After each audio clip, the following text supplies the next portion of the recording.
Algo que nos surpreendeu, a gente achava, eu pelo menos achava, que o motivo que fazia com que os clientes assinassem algo ou se mantessem nas assinaturas fosse algo mais racional. Mas não necessariamente. Algo que a gente viu na pesquisa e nos chamou a atenção foi exclusividade. Ou seja, o cliente ele ter acesso a um produto exclusivo que só ele vai ter ou um acesso antes de outro grupo. Então, um tanto quanto emocional.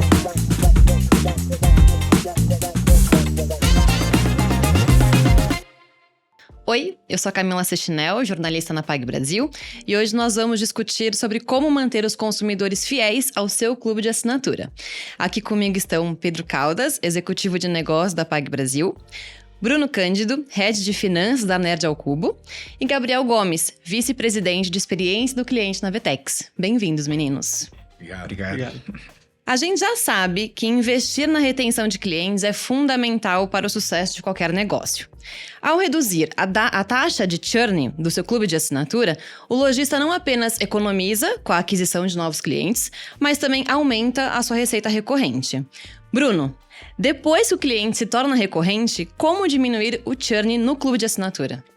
Atualmente, hoje na Nerd, nós utilizamos alguns meios para ter um contato com esse cliente e reduzir esse churn. A gente envia frequentemente feedbacks, faz questionamentos para o cliente, pesquisa de satisfação, tem um posicionamento um pouco ativo para tentar encontrar esse cliente, saber qual que é a dor desse cliente. Com um exemplo muito prático é a parte logística. Hoje é um belíssimo desafio e um dos principais motivos do cancelamento e gerar churn para nós. Então, tem um contato muito ativo com o cliente, tem alguns outros métodos que a gente utiliza um pouco mais técnicos, mas é basicamente isso. É bem complicado, é um clube de assinatura bem específico e que demanda um cuidado, um carinho com o cliente. Uhum.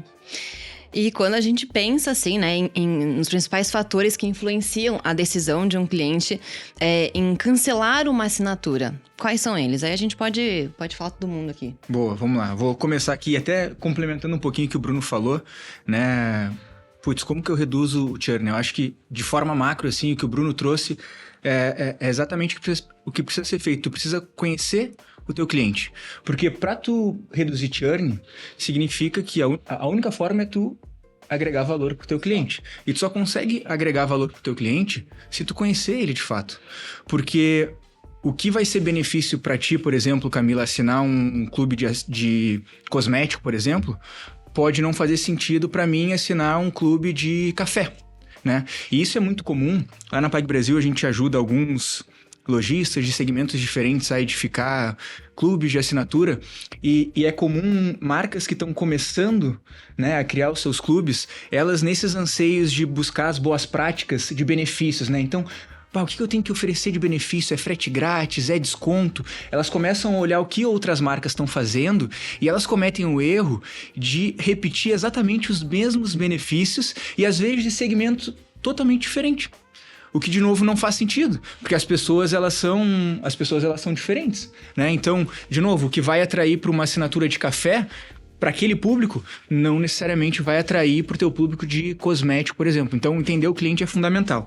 Nessa tua pergunta agora, Camila, eu queria trazer aqui, antes de passar para vocês, alguns números e dados, porque a PagBrasil fez uma pesquisa no mercado de assinatura e recorrência. Então, a gente tem alguns insights interessantes para compartilhar. Uma das perguntas que a gente fez nessa pesquisa, a gente perguntou para os assinantes do Brasil o que te faz permanecer dentro de um clube.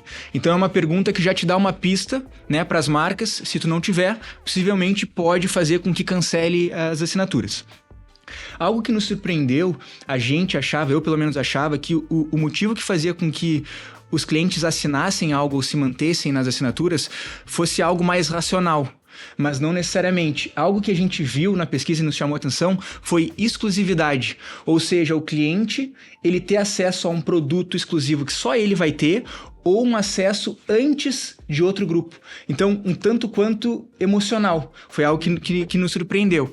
E aí só alguns números, tá? Que aí é insight interessante para quem está ouvindo. 46% dos assinantes, eles permanecem no clube por conta de benefícios, brindes e cashback. né? Isso já é uma boa prática dos maiores clubes. 41% dos assinantes, e aqui majoritariamente público feminino, mulheres, tá? Eles permanecem no clube por facilidade de contato com a marca, então conveniência. O quão simples é eu conversar com a marca, eu tirar uma dúvida ou até mesmo fazer a gestão desse clube. E 39%, e aqui faixa etária 18 e 30 anos majoritariamente, permanecem no clube por preço bom, desconto e frete grátis, que também é boa prática aí nos maiores clubes, né? Então eu colocaria aí exclusividade, benefícios e conveniência. Eu acho que concordo plenamente com vocês dois. Eu acho que o clube de assinatura, ele só vai ser bem sucedido se ele gerar valor para o cliente. No final do dia, essa deveria ser a prerrogativa básica de ter um clube. Por que você quer fazer esse clube e qual o grande benefício que esse consumidor vai ter ao assinar o clube? Acho que ali, talvez, em conveniência também, é muito mais esse tempo, né? Puta, as pessoas esquecem de comprar algumas coisas. Quando existem clubes que são de produtos exclusivos, que você quer ser surpreendido, que acho que é o caso de vocês, inclusive, né, Bruno? E existem clubes que é aquele que eu não quero pensar que eu preciso comprar aquele negócio. Seja uma fralda para minha filha, por exemplo, seja um ovo. Eu assino ovo, por exemplo. Porque toda hora faltava em casa e eu não quero pensar de lembrar de ter que comprar. Então, a cada 15 dias chega lá uma caixa de ovos. Então, eu acho que esse é o benefício, e aí varia muito dependendo de cada tipo de consumidor, mas muito... Se esse clube ele não estiver gerando valor para o cliente, invariavelmente esse cliente, em algum espaço de tempo, seja curto ou longo, ele vai sair. E o gerar valor depende do segmento, depende do tipo de consumidor. As estratégias para reter esse consumidor vão variar de acordo com cada propósito. Hoje na Nerd é algo que, para cativar, que nós somos um clube de assinatura de produtos geeks, né? Nerds e geeks. É muito difícil você cativar uma pessoa desse segmento. Esse público, ele sabe o que ele quer, ele sabe o que ele gosta. Para ele assinar um clube de assinatura de um produto que ele não tem ideia do que ele vai receber, é muito complicado. E onde que a gente pega? Nós somos um clube de assinatura com produtos licenciados, 100% licenciados. A pessoa que está consumindo isso, ela não quer, ela sabe que ela pode ir na liberdade de comprar um produto X de uma procedência relativamente duvidosa. Aquilo não agrega valor. Agora você receber uma caixa na comodidade da sua casa, num período que você sabe, que naquele espaço de tempo que você sabe que vai receber, a experiência de receber aquilo, um produto oficial, ou uma camiseta legal que você pode usar no dia a dia, num evento bacana, um colecionável. Putz, isso aí não tem preço, agrega muito valor pra gente e pro próprio consumidor. Que nem você tá comentando, você tem que pegar bem no viés do cliente. Por que eu assinaria um clube de assinatura? Por que eu ficaria ali? Você tem todo mês a gente tenta mandar um spoilerzinho do que a gente vai receber, ou a gente manda dentro da própria revista Spoiler, que é uma revista que a gente coloca dentro da caixa, informação, muito conteúdo pro nosso cliente saber que aquilo... Do próximo vocês mencionam, eu acho, também. Muito pouco. Mas quando você troca o ciclo, né, que a nossa janela de venda é 30 dias, mas dentro do dia 15 e dia 14. A gente já troca o ciclo, já dá, você já sabe o que você vai receber. E quando chega a caixa pra pessoa, já virou o ciclo. Ela já fica ali, eu acho que mês que vem vai vir alguma coisa de, não sei, algum anime legal que eu gosto. O tema é trovão. Será que vai vir alguma coisa? Ela fica com aquela expectativa. Você vai gerando engajamento com o público, os próprios influenciadores. É um trabalho de cativar e trazer ele aqui, a curiosidade do cliente. E aí aquela percepção de valor vai aumentando. A expectativa vai aumentando. Então é aí que a gente pega o nosso público. É muito, muito, muito legal. E, Gabriel e Bruno, quais métricas vocês utilizam para medir essa experiência do cliente, né? Quando a gente pensa em churn? Como é que vocês fazem isso, né? Para realmente avaliar como tem sido a experiência do cliente, com aqueles que estão ficando no clube, enfim. Quer começar? Hoje na Nerd, os feedbacks são extremamente importantes. Pesquisa de satisfação, a gente manda a pesquisa de satisfação para os novos assinantes, para a gente ter uma métrica, uma noção de o que está acontecendo. Esse público gostou do produto que recebeu, da caixa, do cubo. Gostou. O que está faltando? Não gostei, não foi por ali. O pessoal que entra no atendimento, sempre tem a galera do atendimento que tá eufórica por algum motivo, quero saber qual que é o tema, quero saber o que vem, ou eu não gostei que veio um produto de um personagem específico, eu não sou fã desse personagem específico. A gente tem um clube de assinatura do Harry Potter. É assim, eu sou da casa de Grifinória e eu tô recebendo um produto de Sonserina, tem como trocar? E nisso a gente vai entrando em contato com o cliente, sabendo, fazer algumas perguntas X bem específicas para fazer algumas métricas. O time de atendimento é bem capacitado e vai fazendo um relatório pra gente para saber o que tá acontecendo. Esses são as principais métricas que nós utilizamos hoje. É o feedback. Essas pesquisas têm alguma frequência? É todo mês que vocês fazem? Todo mês. Toda a campanha tem uma pesquisa de satisfação, porque os produtos são sazonais. Hoje eu tô recebendo uma camiseta, hoje eu tô recebendo um colecionável. Mês que vem são produtos surpresa. Então a gente tem que ter um acompanhamento muito próximo dos nossos clientes para saber o que o pessoal tá gostando mais. O time de criação, eles ficam 100% em cima dos clientes, 100% em cima do público para saber o que a gente pode mandar. E por conta da dificuldade que é com as licenciadoras, existe um estudo muito específico com a equipe para poder trazer um produto legal com 3-4 meses de antecedência. Porque é um trabalho você ter um produto licenciado. Inclusive, a gente até mandou esses meses como que é feita essa criação. É muito legal, mas demanda um tempo. Então, as métricas são muito específicas e tem que fazer um acompanhamento muito próximo. Eu acho que tem aqui o qualitativo, que eu acho que é o mais importante ali para ter o sentimento desse cliente. E aí, quando tem aqueles clubes que tem o clube, mas ele vende produtos à parte também, você pode mensurar a recorrência que esse cliente está comprando, se ele está se desengajando ao longo da plataforma. Então, tem um cliente que é um assinante de assinatura. Normalmente ele compra, depois da assinatura, outros 2, 3 pedidos por mês. E a gente vai vendo esse cliente ao longo da jornada dele, que ele vai se desengajando, não abre mais e-mail, não abre mais nenhuma comunicação, tá deixando de comprar, ele tá perdendo interesse pela marca no final do dia. E aí só fica o fio da esperança, que é a assinatura ali, que em algum momento ela vai ser rompida porque aquele cliente está se distanciando da relação com essa empresa. Então, acho que monitorar o qualitativo acho que é o mais importante, ali entender o sentimento desse cliente, continuar gerando valor, ter cuidado para não frustrar a expectativa desse cliente. Então, clubes de assinatura que você tem um preço constante é mais difícil de você frustrar. Agora, clubes de compra que você tem preço variável, eu tô falando de, sei lá, de uma fralda que você assina, você pode ter uma má experiência de naquele dia que for bater a transação, o preço da fralda tá muito mais caro do que qualquer outro lugar. Você precisa ter esses cuidados para cuidar daquele cliente que é o teu fiel cliente, para você não gerar você deveria gerar uma solução e não um problema para esse cliente. Então, você tem que ter muito cuidado, inclusive na precificação, nessa jornada, para você não criar uma fricção. Puta, eu como assinante, eu espero que eu vá receber o produto no prazo, que eu não precise pensar em comprar aquele produto, mas ao mesmo tempo gostaria de ter um benefício, senão eu compro na lojinha do lado mais barato. E gerar essa frustração, e acho que as lojas que têm preços variáveis, ou seja, ele está assinando um SKU ao invés de um serviço, tem essa problemática que precisa ser cuidada bastante, que eu acho que pouca gente dá atenção nisso, fica no flow automático lá. Se o cara assinou no dia 15, vai ser do preço do dia 15. Pode ser ultra competitivo no dia 15 ou pode ser o mais caro do mercado, mesmo com desconto. Então, ter esses cuidados sempre para não frustrar, eu acho que é a premissa básica. E tem essa questão do que a gente chama de stickiness, né? O consumidor que vai se tornando menos stickiness, o consumidor que vai se desengajando, ele é um potencial churn na linha do tempo. E aí você precisa resgatar, e aí tem uma série de estratégias para resgatar esse cliente.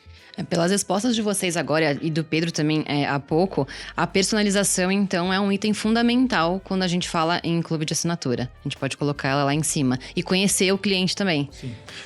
Pra mim tá alinhado, porque tu vai conhecer o cliente justamente para conseguir personalizar. Se o nosso objetivo é diminuir churn e fazer com que os clientes permaneçam dentro do clube, de novo, é o que a gente falou, só consigo fazer isso se eu conseguir agregar valor. E a gente concorda que percepção de valor é diferente. Os assinantes, eles são diferentes. Ou seja, eu só consigo reter se eu personalizar. Não é nem que ajuda. Eu só consigo reter se eu personalizar. Porque se eu não personalizar, eu tô considerando então que um conjunto de benefícios serve para todo mundo, né? Então esse conjunto de benefícios vai servir para o Bruno, vai servir para o Gabriel, para a Camila e para o Pedro. Não. Porque as nossas percepções são diferentes, alguém vai sair da assinatura. Então, personalizar e até mesmo hiperpersonalizar, na minha visão, é essencial para garantir que os assinantes eles permaneçam nos clubes, né? E hoje, com inteligência artificial, isso ficou muito mais barato e fácil de personalizar, né? Antes era muito custoso você ter o entendimento dos clusters de consumidores e principalmente como você gera essa comunicação para vários N clusters. Hoje, com inteligência artificial, você consegue facilmente encontrar padrões com machine learning e criar assets de comunicação, que eu acho que era a grande dificuldade de chegar na hiperpersonalização.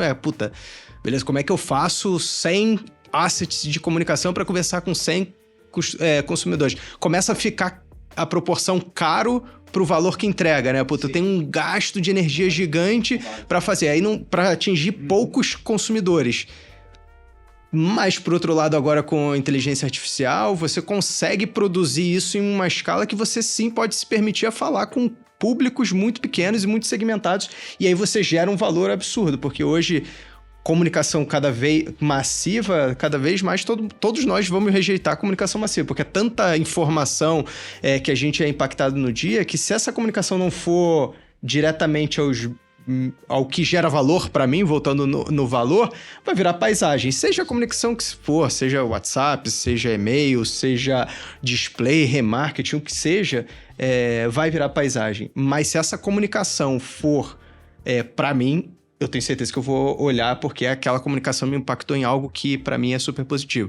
Mas eu acho que a inteligência artificial desbloqueou a hiperpersonalização. Não sei se vocês concordam. Totalmente. Hoje a IA ela é a base de quase tudo, desde a análise de dados à criação de assets. Como você falou, você tem que utilizar isso para observar como que está a campanha de marketing, o que o público está engajando em qual tipo de conteúdo, qual é o conteúdo que eu preciso colocar dentro da minha box.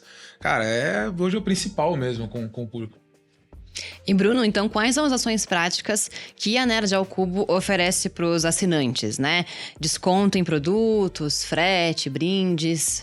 A vantagem da Nerd ser um clube de assinatura geek, nerd, e ter esse tipo de personalização e ser uma caixa surpresa, ela consegue fornecer descontos em um e-commerce, que a gente tem hoje um e-commerce no site, a gente consegue fornecer um item extra, um produto de desconto que seja mais específico para aquele cliente.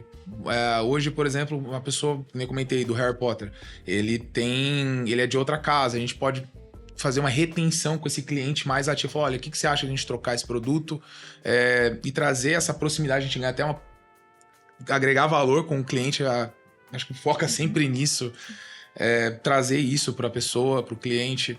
A gente tem também até os descontos, a gente tem o processo de proximidade, frete grátis.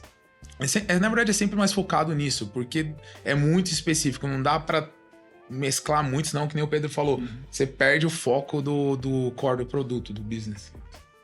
Legal.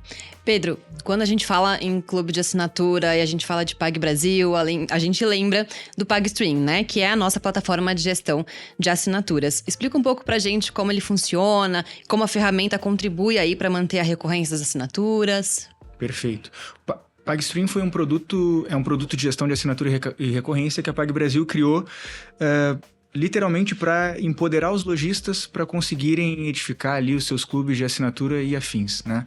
A gente tá batendo papo aqui, a gente vê que não é nada trivial, tem uma série de aspectos que tu precisa preencher, né?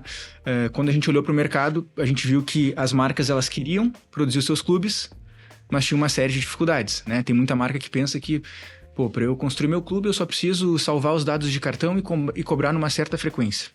Lê do engano, tem uma série de outras coisas para fazer, tu precisa configurar regras, tu precisa testar rápido, porque a gente tá falando aqui, será que é 30 dias, será que é 45, será que é 60? Eu preciso ter agilidade para entender o que meu cliente quer, né? Eu preciso me comunicar, né? Como é que eu faço retentativas, etc. Então, o objetivo do PagStream é um produto 360, que é tecnologia, que é o que a gente sabe fazer, para botar nas mãos dos clientes, para eles trabalharem no segmento que eles sabem fazer, né?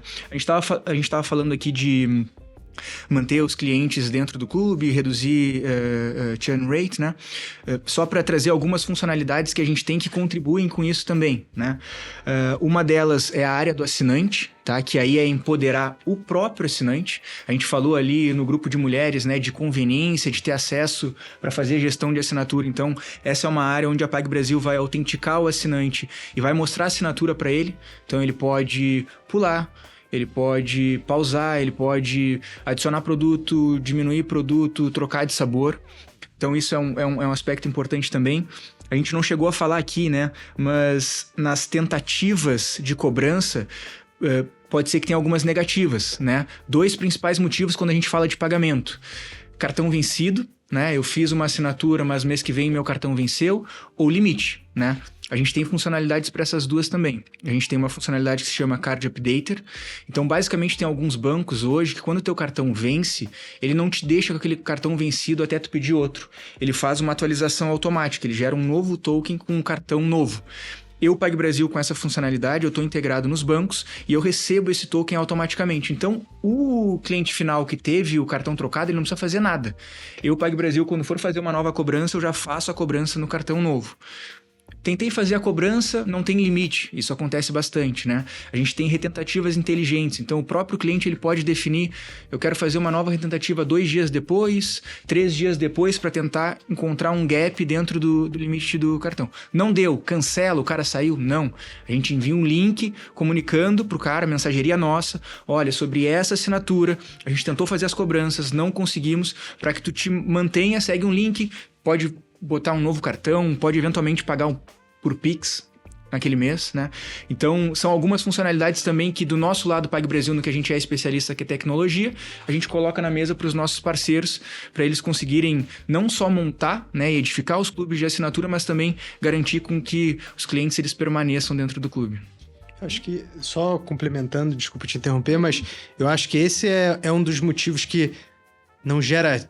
Às vezes não gera churn, porque ele continua ativo, mas não transaciona. Então, ele não gera churn, então ele não impacta a métrica de negócio, mas não gera o valor nem para a empresa e nem para o cliente. E aí, essa relação vai se distanciando. Aprovação de pagamento é uma das dores de assinatura, talvez não declaradamente em churn, porque o cliente continua ativo, vai tentar no próximo mês e o cartão fica lá e passa meses daquela assinatura ativa, mas sem gerar valor. E não existe frustração maior para o cliente, que eu assinei, eu espero receber, mas eu não recebi, e aí eu não recebi porque meu cartão e ninguém me avisou. Então, ter esse capability é super importante, de fato, para gerar valor no final do dia para ambos os lados, né? Porque, não vai impactar no churn, mas não gerou valor. Então... É churn. No final deveria ser considerado como churn, por mais que aquele cliente... seja ativo ou não, né? Exatamente, é churn. E já caminhando para o final, assim, você comentou que assina ovos, né? Dá a sensação de que tudo pode virar assinatura. Isso é verdade? Não é? E qual é o momento também que o lojista, ele para e pensa, peraí, o que eu tô fazendo aqui, talvez eu possa ter um público maior e mais fiel, enfim, com uma venda recorrente. Existe um momento ideal onde o lojista para agora, eu vou parar para pensar nisso. Eu vou falar mais pela Nerd. Até vou engatar um pouquinho do assunto que o Pedro estava falando. Hoje, o mecanismo da PagStream, ele é uma ferramenta assim, primordial para um lojista que quer trabalhar com essa recorrência. E ela te dá muita margem para você aprender com o próprio produto e com a própria ferramenta. A gente acabou de lançar também um novo clube de assinatura que a gente não tinha ideia que dava para fazer aquilo. E tudo só foi possível, na verdade, porque a gente já tem um tempo já com a PagBrasil, a gente estudou o processo daquilo, faz sentido, como que vai funcionar o motor de recorrência, como funciona a parte de tentativa de cobrança, as métricas que a gente utiliza, tanto que, voltando no papo de churn, hoje a PagBrasil ela é responsável por 60% das minhas métricas de como de como analisar os nossos clientes, por que eles estão cancelando, e vamos entrar em contato, lembra a parte da ativa que a gente comentou? Por que eles cancelaram, por que não tá pagando, por que as tentativas de cobrança tá funcionando sempre na terceira ou na quarta, algum problema com ele, entre em contato, talvez trocar a data de pagamento. Isso pra gente, como lojista, é algo fundamental. Então, Esse tipo de possibilidades, de aberturas que a PagBrasil trouxe pra gente é literalmente o grande marco para novas oportunidades. Seja um clube de ovos, seja um clube de livros, um novo clube de assinatura. Para nós da Nerd, tudo pode ser algo que eu posso vender. O importante é o quão próximo eu vou estar do meu cliente e quão de facilidade eu posso trazer para ele com as ferramentas que eu tenho hoje no mercado. Então, para a Nerd, hoje, tudo dá para ser uma assinatura se eu conseguir cativar o meu cliente e mostrar para ele que eu tenho capacidade também de corresponder àquela expectativa. Pelo menos para a Nerd, eu acredito que seja essa a melhor. Na Vetex a gente tem diversos clientes, diversos segmentos fazendo assinatura. Acho que é muito em cima da estratégia desse lojista, do que ele quer. Acho que precisa partir dessa pergunta. Por que eu estou fazendo essa assinatura? Que valor eu quero entregar? Não pode ser uma moda porque todo mundo está fazendo, eu vou fazer também. Com certeza vai dar errado. Mas sim, que valor que eu quero criar para esse consumidor. Pode ser ovos, pode ser ração, pode ser fralda, pode ser um consumível de um eletrônico, por exemplo, que eu preciso comprar em X e em X meses. Obviamente, assinaturas que você recebe todo mês engaja mais, assinaturas que você tem uma recorrência de 6 meses, o lapso você pode até esquecer que assinou, então é um pouco mais difícil. Mas eu concordo com o Bruno, assim, dá para fazer em quase todo segmento. A moda, dá para ser surpreendido, vou receber uma caixa de roupa e aí com personalização eu vou receber daquele padrão, daquela cor que eu gosto, daquele estilo que eu gosto. Mas, de novo, acho que a pergunta principal que precisa ser feita é: por que eu tô fazendo isso? E não pode ser por moda, não pode ser porque o negócio tá hypado que eu vou fazer, sim, qual é o benefício, o que eu quero gerar para esse meu consumidor. Se a resposta estiver clara, sem sombra de dúvida, dá para fazer em vários segmentos, em quase todos os segmentos, eu diria. E é super interessante. Eu sou um fã de assinatura, tenho várias assinaturas e, para mim, eu sempre esquecia de comprar alguma coisa e eu falei, puta, vou começar a assinar. Tem assinatura de água de coco, por exemplo, hoje no mercado. Eu assino café. Café? Eu assino café. Eu assino cosméticos. Meninos, obrigada pelo tempo de vocês. Foi muito legal a nossa conversa. E é isso. A gente se vê já já. Até logo.